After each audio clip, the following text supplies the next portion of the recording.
Hello my dear NEET aspirants.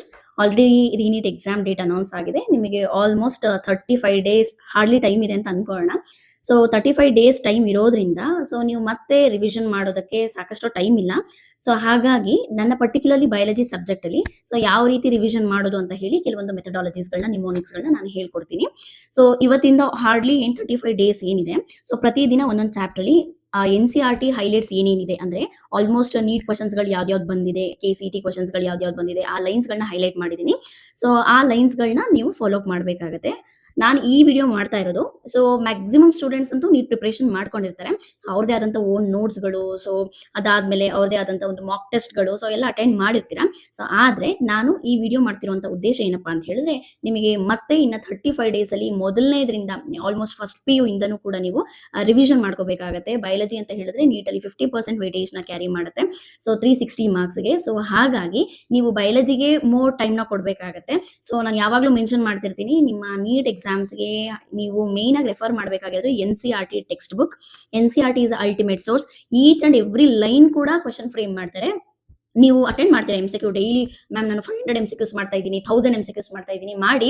But ಅದಕ್ಕೆಲ್ಲದಕ್ಕೂ ಮುಂಚೆ NCERT ಲೈನ್ಗಳನ್ನ ತರವಾಗಿರಬೇಕು. Line to line, corner to corner, ಮತ್ತೆ ಡಾಟ್ ಟು ಡಾಟ್. ಸೊ ಆ ರೀತಿ ಪ್ರತಿ ಒಂದು NCERT ಲೈನ್ಸ್ಗಳನ್ನ ನೀವು ರೆಡಿ ಆಗಿರಬೇಕು. ಸೊ NCERT ಲೈನ್ಸ್ ಗ್ರಿಪ್ ಇತ್ತು ಅಂತ ಹೇಳಿದ್ರೆ ನಿಮಗೆ ಸೊ ಮತ್ತೆ ಎಲ್ಲ ನೆಕ್ಸ್ಟ್ ನೀವು MCQs ಮಾಡುವಂತ ಟೈಮ್ ಅಲ್ಲಿ ಈಸಿ ಆಗುತ್ತೆ. ಸೊ ಆಲ್ಮೋಸ್ಟ್ 90 ಕ್ವಶನ್ ಅಲ್ಲಿ ಡೈರೆಕ್ಟ್ NCERT ಲೈನ್ ಇಂದನೇ ಅರೌಂಡ್ 60 ಕ್ವಶನ್ಸ್ ಫ್ರೇಮ್ ಆಗಿರುತ್ತೆ. ಸೊ ಆಲ್ರೆಡಿ ನೀಟ್ ಬರ್ದಿದ್ರೆ ನಿಮಗೆ ಗೊತ್ತಾಗಿದೆ. ಇನ್ನ ಒಂದು 30 ಕ್ವಶನ್ಸ್ ಅಂತ ಬಂತು ಅಂದ್ರೆ ಮಲ್ಟಿಪಲ್ ಸ್ಟೇಟ್ಮೆಂಟ್ ಕ್ವಶನ್ಸ್ ಇರ್ಬೋದು, ಅಥವಾ ಮ್ಯಾಚ್ ದ ಫಾಲೋಯಿಂಗ್ ಕ್ವಶನ್ಸ್ ಇರ್ಬೋದು, ಅಸರ್ಷನ್ ರೀಸನ್ಸ್ ಇರ್ಬೋದು, ಟ್ರೂ ಫಾಲ್ಸ್, ಆ ರೀತಿ ಕ್ವಶನ್ಸ್ ಗಳಿರುತ್ತೆ. ಆ ಎಲ್ಲಾ ಕ್ವಶನ್ಸ್ ಗಳು ಏನು ಔಟ್ ಆಫ್ ಟೆಕ್ಸ್ಟ್ ಬುಕ್ ಅಂತೂ ಇರೋದಿಲ್ಲ. ಎಲ್ಲಾ ಕ್ವಶನ್ಸ್ ಕೂಡ so with in NCERT source ಅಲ್ಲಿ ಇರುತ್ತೆ. ಸೊ ಹಾಗಾಗಿ ಫಸ್ಟ್ ನಿಮ್ಮ ಟೈಮ್ ಟೇಬಲ್ ಏನಿದೆ, ರೀನೀಟ್ ಸ್ಕೆಡ್ಯೂಲ್ ಏನ್ ಮಾಡ್ಕೊಂಡಿದ್ದೀರಾ, ಸೊ ಆ ರೀನೀಟ್ ಸ್ಕೆಡ್ಯೂಲ್ ಅಲ್ಲಿ ಮ್ಯಾಕ್ಸಿಮಮ್ ಒಂದು 15 ಅವರ್ಸ್ ಓದ್ತೀನಿ ನಾನು ಅಂತ ಅನ್ಕೊಂಡ್ರೆ ಅರೌಂಡ್ 7 ಅವರ್ಸ್ ಆದ್ರೂ ಬಯಾಲಜಿ ಚಾಪ್ಟರ್ಸ್ ಗಳಿಗೆ ಇಡಬೇಕಾಗತ್ತೆ. ನಿಮಗೆ ಟೋಟಲಿ 32 ಚಾಪ್ಟರ್ಸ್ ಇದೆ. ಸೊ ಆ 32 ಚಾಪ್ಟರ್ ಅಲ್ಲಿ ನೀವು ಡೈಲಿ ಒಂದೊಂದು ಚಾಪ್ಟರ್ ನ ನೀಟಾಗಿ ಕವರ್ ಮಾಡಿ 150+ MCQs ಮಾಡ್ತೀರಾ ಅಂತ ಹೇಳಿದ್ರು ಕೂಡ 330 ಮಾರ್ಕ್ಸ್ ಗಂತೂ ಮೋಸ ಇಲ್ಲ. ಸೊ ನೀವು ಆಲ್ರೆಡಿ ಪ್ರಿಪರೇಷನ್ ಮಾಡಿದ್ದೀರಾ. ಇನ್ ಮಿಕ್ಕಿದವರು ನನ್ನ ಫ್ರೆಂಡ್ಸ್ ಅಪ್ಲೈ ಮಾಡಿದಾರಪ್ಪ, ಅದಕ್ಕೆ ನಾನು ನೀಟ್ ಅಪ್ಲೈ ಮಾಡಿದೆ ಅನ್ನೋರು ಕೆಲವರು ಇರ್ತೀರಾ. ಸೊ ಇನ್ ಕೆಲವರಂತೂ ಆಲ್ಮೋಸ್ಟ್ NCERT ಟೆಕ್ಸ್ಟ್ ಬುಕ್ ತರೋನೇ ಇರೋದಿಲ್ಲ. ಕೆಲವೊಂದು XYZ ಪಬ್ಲಿಕೇಶನ್ ನ ಓದ್ಕೊಂಡು ಬೋರ್ಡ್ ಎಕ್ಸಾಮ್ಸ್ ಬರ್ದಿರ್ತೀರಾ. ಸೊ ಹಾಗಾಗಿ ನೀವು ಮೇನ್ ಆಗಿ ಪಬ್ಲಿಕೇಶನ್ ಏನ್ ಓದಿರ್ತೀರಾ ಸೊ ಅದ್ರ ಜೊತೆಗೆ ಈಗ ಅಟ್ಲೀಸ್ಟ್ ಈ 35 ಡೇಸ್ಗಾದ್ರೂ ನಾನು ಕೆಲವೊಂದು NCERT ಲೈನ್ಸ್ ಗಳನ್ನ ಹೈಲೈಟ್ ಮಾಡಿ ತೋರಿಸ್ತೀನಿ. ಆ ಲೈನ್ ಗಳನ್ನ ತರವಾಗಿ ನಿಮ್ಮ ಪ್ರಿಪರೇಷನ್ ತುಂಬಾ ಚೆನ್ನಾಗಾಗತ್ತೆ, ಮತ್ತೆ ಎಕ್ಸಾಮ್ಸ್ ಕೂಡ ತುಂಬಾ ಈಸಿ ಆಗುತ್ತೆ. ಸೊ ಇವತ್ತಿಂದ ಹಾರ್ಡ್ಲಿ 35 ಡೇಸ್ ಏನಿದೆ ಪ್ರತಿದಿನ ಒಂದೊಂದು ಚಾಪ್ಟರ್ದು NCERT ಹೈಲೈಟ್ ಪಾಯಿಂಟ್ಸ್ ಗಳು ಏನೇನಿದೆ ಸೊ ಅದನ್ನ ಸ್ಪೆಸಿಫಿಕ್ ಆಗಿ ಮೆನ್ಷನ್ ಮಾಡ್ಕೊಂಡು ಹೋಗ್ತೀನಿ. ನೀವು ಕೂಡ ಅಷ್ಟೇ ನಿಮ್ಮ ಕೈಯಲ್ಲಿ NCERT ಟೆಕ್ಸ್ಟ್ ಬುಕ್ ನ ಇಟ್ಕೊಳ್ಳಿ. ನಾನು ಏನೇನ್ ಪಾಯಿಂಟ್ ಗಳನ್ನ ಕವರ್ ಮಾಡ್ತಾ ಇದ್ದೀನಿ ಆ ಪಾಯಿಂಟ್ ಗಳನ್ನ ನೀವು ಅಂಡರ್ಲೈನ್ ಮಾಡಿ ಸೊ ಮಾರ್ಕ್ ಮಾಡ್ಕೊಳ್ಳಿ. ನಾನು ಹೇಳಿದ್ಮೇಲೆ ನೀವು ಒಂದು 5 ಟೈಮ್ಸ್ NCERT ಲೈನ್ಸ್ ಗಳನ್ನ ಸೊ ಓದಿದ್ರೆ ನಿಮಗೆ ಈಸಿ ಆಗುತ್ತೆ. ಸೊ ಪ್ಲಸ್ ಅದ್ರ ಜೊತೆಗೆ ನಾನು ಮೆನ್ಷನ್ ಮಾಡ್ತಾ ಇರೋದು ಯಾರೆಲ್ಲ ನೀಟ್ ಬರ್ದಿದ್ದೀರಾ ಅವ್ರಿಗೆ ಮಾತ್ರ. ಏನಾದ್ರೂ ನೀವು ಫಸ್ಟ್ PU ಇದ್ದೀರಾ ಅಂತ ಹೇಳಿದ್ರೆ ಈ ವಿಡಿಯೋನ ಫಾಲೋ ಅಪ್ ಮಾಡಬೇಡಿ. ಯಾಕಂತ ಹೇಳಿದ್ರೆ ನೀವೇನಾದ್ರು first PU second PU at present ಅಲ್ಲಿ ಇದ್ದೀರಾ ಅಂತ ಹೇಳಿದ್ರೆ ಈ ಎಲ್ಲಾ ಒಂದೊಂದು ಚಾಪ್ಟರ್ ಕೂಡ 8 to 10 ಅವರ್ಸ್ ಎಕ್ಸ್ಪ್ಲೈನ್ ಮಾಡ್ಬೇಕಾಗುತ್ತೆ. ಒಂದೊಂದು ಟಾಪಿಕ್ ಕೂಡ ಎಕ್ಸ್ಪ್ಲೈನ್ ಮಾಡ್ಬೇಕಾಗುತ್ತೆ ನಾನು. ಸೊ ಆದ್ರೆ ಇಲ್ಲಿ ಎಕ್ಸ್ಪ್ಲನೇಷನ್ ಇಲ್ಲ. ಸೊ NCERT ಲೈನ್ ಗಳಲ್ಲಿ ಯಾವ್ದು ಇಂಪಾರ್ಟೆಂಟ್, ಏನೇನ್ ಪಾಯಿಂಟ್ ಅನ್ನ ನೀವು ಲಾಸ್ಟ್ ಮೊಮೆಂಟ್ ಅಲ್ಲಿ ಕವರ್ ಮಾಡ್ಕೋಬೇಕು ಅನ್ನೋದನ್ನ ಮಾತ್ರನೇ ತೋರಿಸ್ತಾ ಇದ್ದೀನಿ. ಸೊ ಇದೊಂದು ತಲೆಯಲ್ಲಿ ನಿಮಗೆ.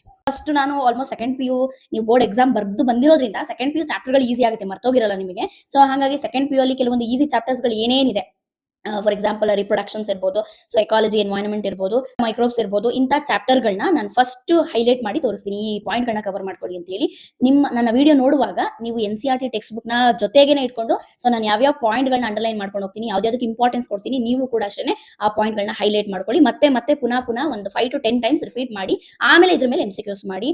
ಆಮೇಲೆ ಇದ್ರ ಜೊತೆಗೆ ನೀವು ಪ್ಲಸ್ ಡಯಾಗ್ರಾಮ್ಸ್ ಗಳನ್ನ ನೋಡ್ಕೋಬೇಕು, ಲೇಬಲಿಂಗ್ ಗಳನ್ನ ನೋಡ್ಕೋಬೇಕು. NCERT ಯಾವ್ಯಾವ ಡಯಾಗ್ರಾಮ್ಸ್ ಗಳಿದೆ, ಯಾವ್ಯಾವ ಲೇಬಲಿಂಗ್ ಇದೆ, ಸೊ ಪ್ರತಿ ಒಂದು ಕಾಲಮ್ಸ್ ಗಳು ಇನ್ಕ್ಲೂಡಿಂಗ್ ಸಮ್ಮರಿನೂ ಕೂಡ ನೋಡ್ಕೋಬೇಕಾಗುತ್ತೆ. ಸೊ ನಿಜವಾಗ್ಲೂ ಲಾಸ್ಟ್ ಮೊಮೆಂಟ್ ಅಲ್ಲಿ ಪ್ರಿಪರೇಷನ್ ಆಗೋದು ಕಷ್ಟ. ಮ್ಯಾಕ್ಸಿಮಮ್ ನನ್ನ ಜೊತೆ ಕೈ ಜೋಡಿಸಿ ಗ್ಯಾರಂಟಿ ನಿಮಗೆ ನಾನು ಏನೇನ್ ಕ್ವಶನ್ಸ್ ಏನೇನು ಹೈಲೈಟ್ ಮಾಡಿರ್ತೀನಿ ಅದರಲ್ಲೇ ಕ್ವಶನ್ಸ್ ಬಂದಿರುತ್ತೆ. ಸೊ ಹೋಗೋಣ ಹಾಗಾದ್ರೆ ನಮ್ಮ ಫಸ್ಟ್ ಚಾಪ್ಟರ್ ಇವಾಗ. ಸೊ ನಾನು ಇವತ್ತು ಮಾಡ್ಬೇಕಂತ ಅನ್ಕೊಂತಿರೋದು ರಿಪ್ರೊಡಕ್ಟಿವ್ ಹೆಲ್ತ್.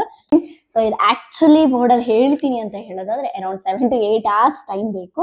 ಸೊ ನಾನು ಹೇಳ್ತಾ ಇರುವಂತದ್ದು ರೀನೀಟ್ ಯಾರೆಲ್ಲ ಅಟೆಂಡ್ ಮಾಡ್ತಾ ಇದ್ದೀರಾ, ಆಲ್ರೆಡಿ ಲೈನ್ ಟು ಲೈನ್ ಓದ್ಬಿಟ್ಟಿರ್ತೀರಾ, ಅರ್ಥ ಮಾಡ್ಕೊಂಡಿರ್ತೀರಾ. ಸೊ ಈ ಪಾಯಿಂಟ್ಗಳನ್ನ ಮತ್ತೆ ಮತ್ತೆ ಕವರ್ ಮಾಡಿ, ಈ ಲೈನ್ ಮತ್ತೆ ಮತ್ತೆ ಓದಿ, ಇಡೀ ಚಾಪ್ಟರ್ನ ಓದೋಕ್ಕಿಂತ ನಾನು ಏನೇನು ಹೇಳಿದ್ದೀನಿ ಆ ಲೈನ್ಸ್ಗಳನ್ನ ಒಂದ್ಸಲ ನೋಡ್ಕೊಂಡು ಹೋಗಿ ಅಂತ ಹೇಳೋದಕ್ಕೆ ಇಷ್ಟಪಡ್ತೀನಿ. ಸೊ ಈ ರೀತಿ ಪ್ರತಿ ಒಂದು ಚಾಪ್ಟರ್ನು ಕೂಡ ನಾನು ಏನೇನು ಓದಬೇಕು ಅನ್ನೋದನ್ನ ಹೈಲೈಟ್ ಮಾಡಿ ಕೊಡ್ತೀನಿ. ಆ ಲೈನ್ಸ್ಗಳ ಮೇಲೆನೆ ಕಾನ್ಸಂಟ್ರೇಟ್ ಮಾಡಿ, ಆ ಲೈನ್ಗಳ ಮೇಲೆನೆ ಗ್ರಿಪ್ ತಗೊಳ್ಳಿ, ಆ ಲೈನ್ ಮೇಲೆನೆ ಕ್ವಶನ್ ಬರುತ್ತೆ 101%. ಸೊ ಮತ್ತೆ ಈ ವಿಡಿಯೋಸ್ಗಳನ್ನ ಯಾರು ನೋಡಬಾರ್ದು ಅಂದ್ರೆ first P U second P U ಓದ್ತಿರೋರು, ಏನಪ್ಪ ಮ್ಯಾಮ್ ಇಷ್ಟು ಒಂದು ಚೆನ್ನೈ ಎಕ್ಸ್ಪ್ರೆಸ್ ತರ ಹೋಗ್ತಿದ್ದಾರೆ ಅಂತ ಅನ್ಕೊಂಬಿಡಿ. ಸೊ ಈ ಲೈನ್ಸ್ಗಳು, ಈ ಚಾಪ್ಟರ್ಸ್ಗಳನ್ನ ಎಕ್ಸ್ಪ್ಲೇನ್ ಮಾಡಬೇಕು ಅಂತ ಹೇಳೋದಾದ್ರೆ ಐ ನೀಡ್ ಅರೌಂಡ್ ಒಂದು 10 hours ಬೇಕಾಗುತ್ತೆ. ಪ್ರತಿ ಒಂದೊಂದು ಟಾಪಿಕ್ನು ಕೂಡ ನೀಟಾಗಿ ಎಕ್ಸ್ಪ್ಲೇನ್ ಮಾಡಬೇಕು, ಪ್ರತಿ ಒಂದು ಲೈನು. ಸೊ ಇದನ್ನ ವಿತಿನ್ ಹಾಫ್ ಅನ್ ಅವರ್ಲಿ ಯಾರಿಗೆ ಮಾಡಿದೀನಿ ಅಂತ ಹೇಳೋದಾದ್ರೆ ರೀನೀಟ್ ಬರೀತಿರುವಂತ ಮಕ್ಕಳಿಗೆ, ಯಾಕಂದ್ರೆ ಅವ್ರ ಡ್ಯೂರೇಷನ್ ಜಾಸ್ತಿ ಇಲ್ಲ, 35 days ಅಷ್ಟೇ ಇರೋದು. ಸೊ ಅಂತ ಮಕ್ಕಳಿಗೆ ಮಾತ್ರ ನಾನು ಈ ವಿಡಿಯೋನ ಹೇಳ್ತಾ ಇದ್ದೀನಿ. ನಾನು ಏನೇನು ಹೇಳಿದ್ದೀನಿ ಆ ಪಾಯಿಂಟ್ಸ್ಗಳನ್ನ ಮತ್ತೆ ಕವರ್ ಮಾಡಿ. ಓಕೆ, ಅಮಾಂಗ್ 32 ಚಾಪ್ಟರ್ಲಿ ನಾನು ಫಸ್ಟ್ ಇವತ್ತು ಡಿಸ್ಕಸ್ ಮಾಡ್ತಿರೋ ಚಾಪ್ಟರ್ ಯಾವ್ದಪ್ಪ ಅಂತ ಹೇಳೋದಾದ್ರೆ, ಸೊ ಫಸ್ಟ್ ಒಂದು ಬಂದು reproductive health chapter. Almost around ಒಂದು 2 to 4 ಕ್ವಶನ್ ಕೇಳುವಂತ ಚಾನ್ಸಸ್ ಇದೆ. ನಿಮಗೆ ಗೊತ್ತೇ ಇದೆ, 1 ಕ್ವಶನ್ಗೆ ಕ್ಯಾರೀಸ್ 4 marks ಅಂತ ಹೇಳೋದಾದ್ರೆ ನಿಮಗೆ 4 4 16 marks ಕೂಡ ಕ್ಯಾರಿ ಔಟ್ ಆಗುತ್ತೆ ಇಲ್ಲಿ. ಸೊ ಹಾಗಾಗಿ ಈ ಚಾಪ್ಟರ್ಗೆ ವೇಟೇಜ್ ಇರೋದ್ರಿಂದ ಫಸ್ಟ್, ಮತ್ತೆ ಇದು ತುಂಬಾ ಚಿಕ್ಕ ಚಾಪ್ಟರ್ ಆಗಿರೋದ್ರಿಂದ ನಾನು ಫಸ್ಟ್ ಡಿಸ್ಕಸ್ ಮಾಡ್ತಾ ಇದ್ದೀನಿ. ಸೊ ರಿಪ್ರೊಡಕ್ಟಿವ್ ಹೆಲ್ತ್ ಅನ್ನುವಂಥ ಚಾಪ್ಟರ್ಗೆ ಬಂತು ಅಂತ ಹೇಳಿದ್ರೆ ನೀವು ಫಸ್ಟ್ ಪ್ಯಾರಾಗ್ರಾಫ್ ಅಲ್ಲಿ according to WHO world health organisation ಪ್ರಕಾರ what is the definition of reproductive health ಅಂತ ಇದೆ. ಸೊ ಆ ಡೆಫಿನೇಷನ್ ನ ಮೆನ್ಷನ್ ಮಾಡ್ಕೊಳ್ಳಿ. ಫಿಸಿಕಲ್ ಇರ್ಬೋದು, ಮತ್ತೆ ಎಮೋಷನಲ್ ಇರ್ಬೋದು, ಬಿಹೇವಿಯರ್, ಈ 4 ಪಾಯಿಂಟ್ ಅನ್ನ ಮೆನ್ಷನ್ ಮಾಡಿದ್ದಾರೆ. ನೆಕ್ಸ್ಟ್ ಪ್ಯಾರಾಗ್ರಾಫ್ ಗೆ ಬಂತು ಅಂತ ಹೇಳೋದಾದ್ರೆ ಸ್ಟ್ರಾಟಜೀಸ್ ಆ ಪಾಯಿಂಟ್ ಅಲ್ಲಿ ಏನಿದೆ, ಸೊ ಅಲ್ಲಿ ಇಂಡಿಯಾನ ಮೆನ್ಷನ್ ಮಾಡಿದ್ದಾರೆ. ಸೊ ಅಮಾಂಗ್ ಆಕ್ಷನ್ ಪ್ಲಾನ್ ಮತ್ತೆ ಪ್ರೋಗ್ರಾಮ್ ನ ಇನಿಷಿಯೇಟ್ ಮಾಡಿರುವಂತ ಕಂಟ್ರಿ ನ್ಯಾಷನಲ್ ಲೆವೆಲ್ ಅಲ್ಲಿ ಅಂತ ಮೆನ್ಷನ್ ಆಗಿದೆ.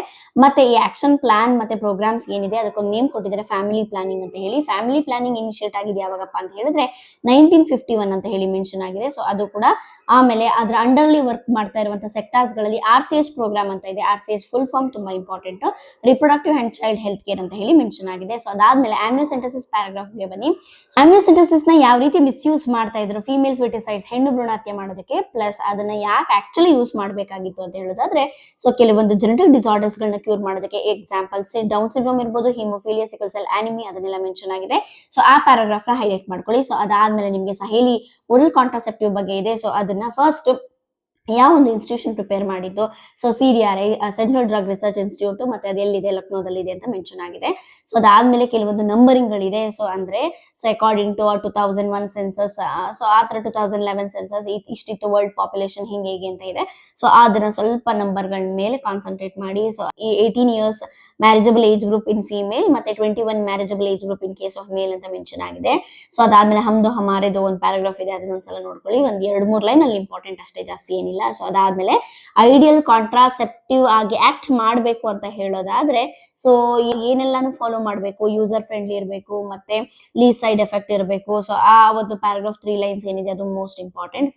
ಅದಾದ್ಮೇಲೆ ಟೈಪ್ ಆಫ್ ಕಾಂಟ್ರಾಸೆಪ್ಟಿವ್ಸ್ ಅಂತ ಹೇಳಿ ನೆಕ್ಸ್ಟ್ ಪ್ಯಾರಾಗ್ರಾಫ್ ಇದೆ. ಫಸ್ಟ್ ಒಂದು ನ್ಯಾಚುರಲ್ ಮೆಥಡ್ಸ್ ಇರ್ಬೋದು, ಬ್ಯಾರಿಯರ್ ಮೆಥಡ್ಸ್ ಇರ್ಬೋದು, IUDs ಇರ್ಬೋದು, oral contraceptive, implants, injectables and surgical methods. So ಈ ಎಲ್ಲ ಪ್ಯಾರಾಗ್ರಾಫ್ಸ್ ಕೂಡ ಮೋಸ್ಟ್ ಇಂಪಾರ್ಟೆಂಟ್. ಅದರಲ್ಲಿ first one natural method which is also called as a calendar method ಅಂತ ಕರೀತಾರೆ, ವಿಚ್ ಇನ್ಕ್ಲೂಡ್ಸ್ ಪೀರಿಯಾಡಿಕ್ ಅಬ್ಸ್ಟಿನೆನ್ಸ್ ಇರ್ಬೋದು, ಮತ್ತೆ ಕಾಯ್ಟಸ್ ಇಂಟರಪ್ಟಸ್ ಇರ್ಬೋದು, ಲ್ಯಾಕ್ಟೇಷನ್ ಲ್ಯಾಮ್ನೋರಿಯಾ, ಈ 3 ಡೆಫಿನೇಷನ್ ಮತ್ತೆ ಈ 3 ಮೆಥಡಾಲಜಿಗಳು ಯಾವ ಒಂದು ಪ್ರಿನ್ಸಿಪಲ್ ಮೇಲೆ ವರ್ಕ್ ಆಗ್ತಿದೆ. ಫಾರ್ ಎಕ್ಸಾಂಪಲ್ ಸೊ ಇವರು ಒಂದು ಫಿಸಿಕಲ್ ಮೀಟಿಂಗ್ ನ ಅವಾಯ್ಡ್ ಮಾಡ್ತಾ ಇದ್ದಾರೆ, ಸ್ಪರ್ಮ್ ಮತ್ತೆ ಓವ 2 ಮೀಟ್ ಆಗೋದು ಅನ್ನುವಂತ ಮೇನ್ ಥೀಮ್ ಇದೆ. ಸೊ ಅದನ್ನೊಂದ್ಸಲ ಕಾನ್ಸಂಟ್ರೇಟ್ ಮಾಡಿ. ಅದಾದ್ಮೇಲೆ ಬ್ಯಾರಿಯರ್ ಮೆಥಡ್ ಬನ್ನಿ. ಬ್ಯಾರಿಯರ್ ಮೆಥಡ್ ಅಲ್ಲಿ ಮೇನ್ ಆಗಿ ಕಾಂಡಮ್ಸ್ ಗಳಿರ್ಬೋದು, condoms which is used both for male and female ಅಂತ ಮೆನ್ಷನ್ ಆಗಿದೆ.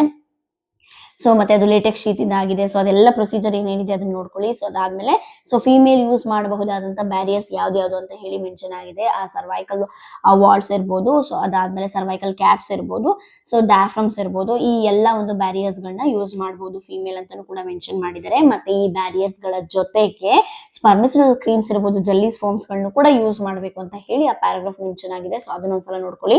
ಸೊ ಅದಾದ್ಮೇಲೆ ನೆಕ್ಸ್ಟ್ ಪ್ಯಾರಾಗ್ರಾಫ್ ಯಾವ್ದಪ್ಪ ಅಂತ ಹೇಳಿದ್ರೆ IUD ಅಂದ್ರೆ intrauterine devices. So IUD most effective ಮತ್ತೆ ಐಡಿಯಲ್ ಇರ್ಬೋದು, ಮತ್ತೆ ಒಂದು ಪಾಪ್ಯುಲರ್ ಮೆಥಡ್ ಅಂತ ಹೇಳಿ ಮೆನ್ಷನ್ ಆಗಿದೆ. ಲೀಸ್ ಸೈಡ್ ಎಫೆಕ್ಟ್ ಅಂತಾನು ಕೂಡ ಮೆನ್ಷನ್ ಆಗಿದೆ. ಸೊ ಅದನ್ನ ಹೈಲೈಟ್ ಮಾಡ್ಕೊಳ್ಳಿ ಆ ಲೈನ್ ನ. ಸೊ ಅದಾದ್ಮೇಲೆ ನಿಮಗೆ ಆ ಟೈಪ್ಸ್ ಆಫ್ IUD ಅಂತ ಹೇಳೋದಾದ್ರೆ ನಾನ್ ಮೆಡಿಕೇಟೆಡ್ ಇರ್ಬೋದು, ಅದರಲ್ಲಿ ಎಕ್ಸಾಂಪಲ್ ಲಿಪಸ್ ಲೂಪ್ ಇರ್ಬೋದು, ಸೊ ಹಾರ್ಮೋನ್ ರಿಲೀಸಿಂಗ್ ಪ್ರೊಜೆಸ್ಟಾಸರ್ಟ್ ಇರ್ಬೋದು, ಪ್ಲಸ್ ಅದ್ರ ಜೊತೆಗೆ LG20 ಇರ್ಬೋದು, ಮತ್ತೆ ಕಾಪರ್ ರಿಲೀಸಿಂಗ್ IUDs ಬಂದ್ಬಿಟ್ಟು ಆ ಕಾಪರ್ 7 ಮಲ್ಟಿಲೋಡ್ 375. ಸೊ ಆ ಪ್ಯಾರಾಗ್ರಾಫ್ ಕಂಪ್ಲೀಟ್ ಆಗಿ ಕವರ್ ಮಾಡಿ. So most important paragraph. ಅದಾದ್ಮೇಲೆ ಓರಲ್ ಕಾಂಟ್ರಾಸೆಪ್ಟಿವ್ ಬನ್ನಿ. ಓರಲ್ ಕಾಂಟ್ರಾಸೆಪ್ಟಿವ್ ಅಲ್ಲಿ ಮೇನ್ ಆಗಿ ಸೊ ಯಾವ ಒಂದು ಪ್ರಿಪರೇಷನ್ ಇದೆ, ಸೊ ಯಾವ ಒಂದು ಕಂಟೆಂಟ್ ನ ಯೂಸ್ ಮಾಡಿದರೆ, ಸೊ ಅದರಲ್ಲಿ ಈಸ್ಟ್ರೋಜನ್ ಮತ್ತೆ ಪ್ರೊಜೆಸ್ಟ್ರೋಜನ್ ಕಾಂಬಿನೇಷನ್ ಇದೆ ಅಥವಾ ಅಲಾಂಗ್ ಓನ್ಲಿ ಈಸ್ಟ್ರೋಜನ್ ಕಾಂಬಿನೇಷನ್ ಇದೆ ಅಂತ ಮೆನ್ಷನ್ ಆಗಿದೆ. ಅದರಲ್ಲಿ ಮೇನ್ ಬಂದು ಎಮರ್ಜೆನ್ಸಿ ಕಾಂಟ್ರಾಸೆಪ್ಟಿವ್ಸ್ ಇರ್ಬೋದು 72 hours, ಸೊ ಅದು ಕೂಡ ತುಂಬಾ ಇಂಪಾರ್ಟೆಂಟ್. ಅದರಲ್ಲಿ ಕಾಂಬಿನೇಷನ್ ಏನಿದೆ ಅಂತ ಹೇಳಿ. ಮತ್ತೆ ಅದರಲ್ಲಿ ಮೋಸ್ಟ್ ಇಂಪಾರ್ಟೆಂಟ್ ಸಹೇಲಿ, ಮತ್ತೆ ಸಹೇಲಿನ ಮೆನ್ಷನ್ ಮಾಡಿದರೆ. Saheli is most important topic ಅದು.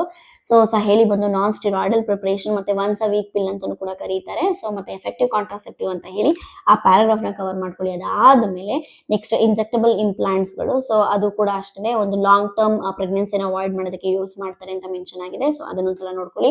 ಅದಾದ್ಮೇಲೆ ಲಾಸ್ಟ್ ಕಾಂಟ್ರಾಸೆಪ್ಟಿವ್ ಯಾವ್ದಪ್ಪ ಅಂದ್ರೆ ಸರ್ಜಿಕಲ್ ಮೆಥಡ್ಸ್ ಅಂತ ಕರೀತಾರೆ. ಸೊ ಸರ್ಜಿಕಲ್ ಮೆಥಡ್ಸ್ ಬಂದ್ಬಿಟ್ಟು 2 ಇದೆ, ವೆಸೆಕ್ಟಮಿ ಮತ್ತೆ tubectomy. So vasectomy is for male sterilisation, tubectomy is for female sterilisation. So vasectomy ಬಗ್ಗೆ ಮಾತಾಡೋದಾದ್ರೆ ಮೇನ್ ಆಗಿ ಆ ಮೇಲ್ ಅಲ್ಲಿ ವ್ಯಾಸ್ ಡಿಫರೆನ್ಸ್ ಕಟ್ ಮಾಡಿ ಟೈ ಮಾಡ್ತಾರೆ ಅನ್ನೋದು ಮೆನ್ಷನ್ ಆಗಿದೆ. ಇನ್ನು ಟ್ಯೂಬೆಕ್ಟಮಿ ಬಂತು ಅಂತ ಹೇಳೋದಾದ್ರೆ ಆ ಫೀಮೇಲ್ ಫೆಲೋಪಿಯನ್ ಟ್ಯೂಬ್ ನ ಕಟ್ ಮಾಡಿ ಟೈ ಅಪ್ ಮಾಡ್ತಾರೆ ಅಂತ ಹೇಳಿ ಮೆನ್ಷನ್ ಆಗಿದೆ.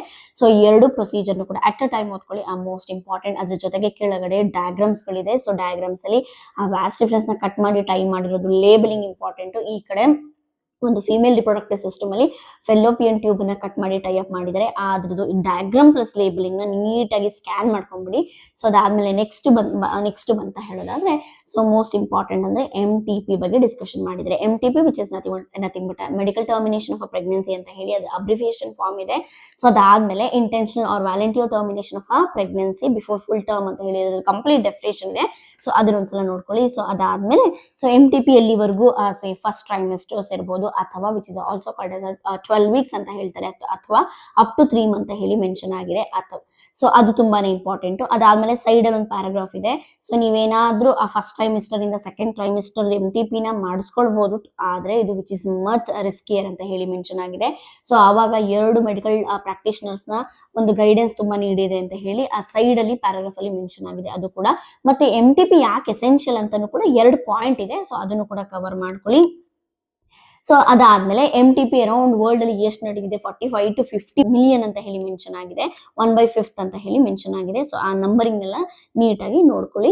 ಸೊ ಅದಾದ್ಮೇಲೆ ನಿಮಗೆ ಮೋಸ್ಟ್ ಇಂಪಾರ್ಟೆಂಟ್ ಅಂತ ಹೇಳೋದಾದ್ರೆ STD sexual transmitted infections which is also called as venereal disease or reproductive tract infections ಅಂತ ಹೇಳಿ ಯಾವ್ದೆಲ್ಲ ಇದೆ, ಆ TICs ಯಾವ್ದಿದೆ ಅಂತ ಹೇಳಿ ಮೆನ್ಷನ್ ಆಗಿದೆ. ಗೊನೋರಿಯಾ ಇರ್ಬೋದು, ಸಿಫಿಲಿಸ್ ಇರ್ಬೋದು, ಜೆನೈಟಲ್ ಹರ್ಪಸ್, ಜೆನೈಟಲ್ ವಾರ್ಡ್ಸ್ ಇರ್ಬೋದು, ಕ್ಲಮೈಡಾಸಿಸ್, ಟ್ರೈಕೋಮೋನಿಯಾಸಿಸ್ ಇರ್ಬೋದು, HIV ಮತ್ತೆ ಹೆಪಟೈಟಿಸ್ B. ಸೊ ಈ ತರ ಅರೌಂಡ್ 8 ನ ಕೊಟ್ಟಿದ್ದಾರೆ. ಅದರಲ್ಲಿ ಎಕ್ಸೆಪ್ಷನ್ ಅಂದ್ರೆ ಮೋಸ್ಟ್ ಇಂಪಾರ್ಟೆಂಟ್ ಲೈನ್ ಇದು. ಎಕ್ಸೆಪ್ಷನ್ ಹೆಪಟೈಟಿಸ್ B ಇರ್ಬೋದು, HIV ಇರ್ಬೋದು ಮತ್ತೆ ಜೆನೈಟಲ್ ಹರ್ಪಸ್, ಈ 3ನ ಬಿಟ್ಟು ಇನ್ ಮಿಕ್ಕಿದ ಎಲ್ಲ STDಗಳು ಕೂಡ completely curable if detected early ಅಂತ ಮೆನ್ಷನ್ ಆಗಿದೆ. ಅದು ಮೋಸ್ಟ್ ಇಂಪಾರ್ಟೆಂಟ್ ಲೈನ್, ಅದನ್ನ ಅಂಡರ್ಲೈನ್ ಮಾಡ್ಕೊಳ್ಳಿ. ಸೊ ಅದಾದ್ಮೇಲೆ ಸಿಂಪ್ಟಮ್ಸ್ ಏನಿರ್ಬೋದು, ಇಚಿಂಗ್ ಇರ್ಬೋದು ಮತ್ತೆ ಫ್ಲೂಯಿಡ್ ಡಿಸ್ಚಾರ್ಜ್. ಸೊ ನಾವು ಆ ಸಿಂಪ್ಟಮ್ಸ್ ನ ನೆಗ್ಲೆಕ್ಟ್ ಮಾಡಿದ್ರೆ ಕಾಂಪ್ಲಿಕೇಶನ್ ಏನೇನ್ ಇರ್ಬೋದು ಅಂತಾನು ಕೂಡ ಮೆನ್ಷನ್ ಆಗಿದೆ.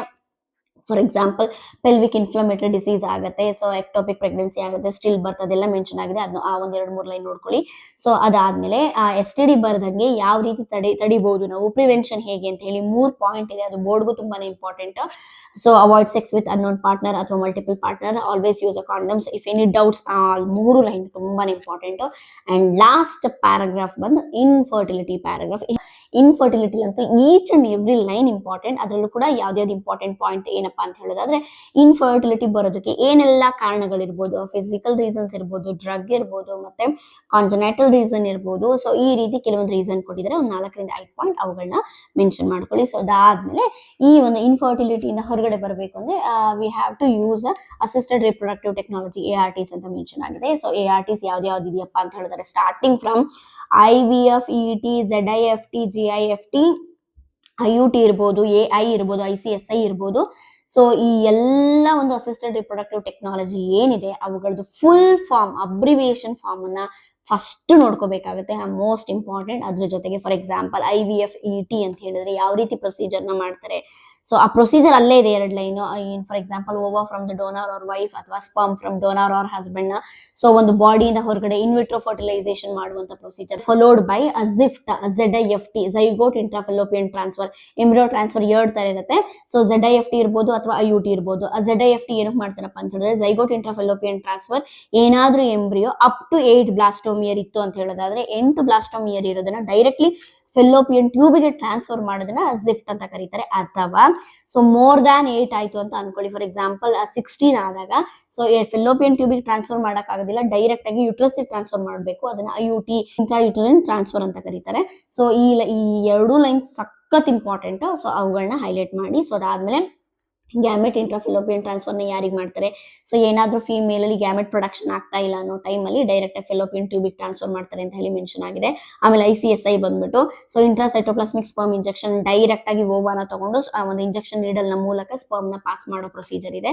ಸೊ ಅದಾದ್ಮೇಲೆ ನಿಮಗೆ ಆರ್ಟಿಫಿಷಿಯಲ್ ಇನ್ಸೆಮಿನೇಷನ್ ಏನಂತ ಕರೀತಾರೆ. ಆರ್ಟಿಫಿಷಿಯಲ್ ಇನ್ಸೆಮಿನೇಷನ್ ಯಾರಿಗೆ ಮಾಡ್ತಾರೆ, ಸೊ ಫಾರ್ ಎಕ್ಸಾಂಪಲ್ ಮೇಲ್ ಅಲ್ಲಿ ಏನಾದ್ರೂ ಪ್ರಾಬ್ಲಮ್ ಇದ್ರೆ, ಸೊ ಅವರಲ್ಲಿ ಒಂದು ಸ್ಪರ್ಮ್ ಕೌಂಟ್ ಕರೆಕ್ಟ್ ಆಗಿಲ್ಲ ಅಥವಾ ಇನ್ಸೆಮಿನೇಷನ್ ಮಾಡಕ್ ಆಗ್ತಾ ಇಲ್ಲ ಅವ್ರ ಕೈಲಿ, ಮೇಲ್ ಇನ್ಎಬಿಲಿಟಿ ಟೈಮ್ ಅಲ್ಲಿ ಈ ಒಂದು AI ಪ್ರೊಸೀಜರ್ ನ ಮಾಡ್ತಾರೆ ಅಂತ ಹೇಳಿ ಮೆನ್ಷನ್ ಆಗಿದೆ. ಸೊ ಈ ಎಲ್ಲಾ ಲೈನ್ಸ್ ಗಳು ಕೂಡ most important.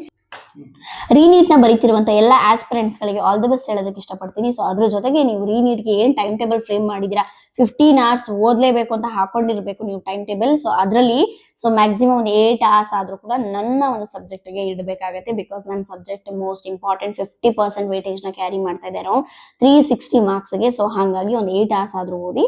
So 8 hours schedule ನ ಯಾವ ರೀತಿ ಡಿವೈಡ್ ಮಾಡ್ಕೋಬೇಕು ಅಂತ ಹೇಳಿದ್ರೆ, ಒಂದ್ ದಿನಕ್ಕೆ 2 ಚಾಪ್ಟರ್ಗಳು, ಸೊ ಅರೌಂಡ್ 3 hours ಅಲ್ಲಿ 2 hours NCERT text book lines ಗಳನ್ನ ಓದ್ತೀರಾ ಅಂದ್ರೆ ಇನ್ನು 1 hour ಬಂದ್ಬಿಟ್ಟು ಅದ್ರ ರಿಲೇಟೆಡ್ MCQs ಗಳನ್ನ, ಪ್ರೀವಿಯಸ್ ಇಯರ್ ಕ್ವೆಶ್ಚನ್ಸ್ ಗಳನ್ನ, PYQs ಗಳನ್ನ ಮಾಡ್ಬೇಕಾಗತ್ತೆ, ಮಾಕ್ ಟೆಸ್ಟ್ ಗಳನ್ನ ಅಟೆಂಡ್ ಮಾಡ್ಬೇಕಾಗತ್ತೆ. ಸೊ ಈ ರೀತಿ ಪ್ರಿಪರೇಷನ್ ಮಾಡಿದ್ರಿ ಅಂತ ಹೇಳೋದಾದ್ರೆ ಅಪ್ರಾಕ್ಸಿಮೇಟ್ಲಿ 360 ಗೆ 330+ ಅಂತೂ ಶೋರ್ ಬಂದೇ ಬರುತ್ತೆ. ಸೊ ಇದೇ ರೀತಿ ಪ್ರತಿ ಒಂದೊಂದು ಚಾಪ್ಟರ್ನು ಕೂಡ ಪ್ರತಿ ದಿನನೂ ಕೂಡ ನಾನು ಹೈಲೈಟ್ ಮಾಡಿ ಕೊಡ್ತೀನಿ, ಯಾವ್ಯಾವ ಪಾಯಿಂಟ್ ಓದಬೇಕು ಅಂತ ಹೇಳಿ. ಸೊ ಆ ಹೈಲೈಟ್ ಗಳನ್ನೇ ಫಾಲೋ ಮಾಡಿ, ಗ್ಯಾರಂಟಿ ಅದರಲ್ಲೇ ಕ್ವಶನ್ ಕವರ್ ಆಗುತ್ತೆ 101%. So thank you.